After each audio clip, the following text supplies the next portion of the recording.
Boot டோர unlock பண்றதுக்கு ஒரு electro magnetic சுவிட்சும் place பண்ணியிருக்காங்க. ஒரு மேசிவான பூட் ஸ்பேஸ் இந்த 3XOவுக்கு கொடுத்துருக்காங்க. 364 லிட்டர் லார்ஜான பூட் ஸ்பேஸ் தான் இந்த வண்டிக்கு கொடுத்துருக்காங்க. டீசெண்டான ஸ்பேசியஸ் கிடைக்கிற மாதிரி தான் இந்த பூட்டோட டிசைனும் கொடுத்துருக்காங்க. ஃப்ளோர் மேட்டுக்கு கீழே தான் ஸ்பேர் வீல் பிளேஸ் பண்ணியிருக்காங்க. இந்த ஸ்பேர் வீல் மேலேயே டூல்ஸ் மற்றும் ஜாக் வைக்கிற மாதிரி ப்ரொவிஷன் கொடுத்துருக்காங்க.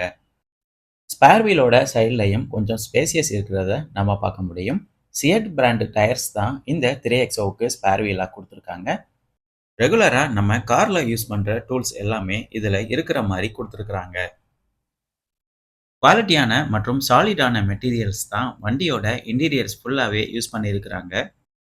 ஒரு டீசெண்டான லோடிங் லிப்பும் இந்த பூட்டுக்கு கொடுத்துருக்காங்க. லக்கேஜை நம்ம ஈஸியாக ட்ரான்ஸ்ஃபர் பண்ணுற மாதிரி தான் இந்த லோடிங் லிப்பும் பிளேஸ் பண்ணியிருக்கிறாங்க.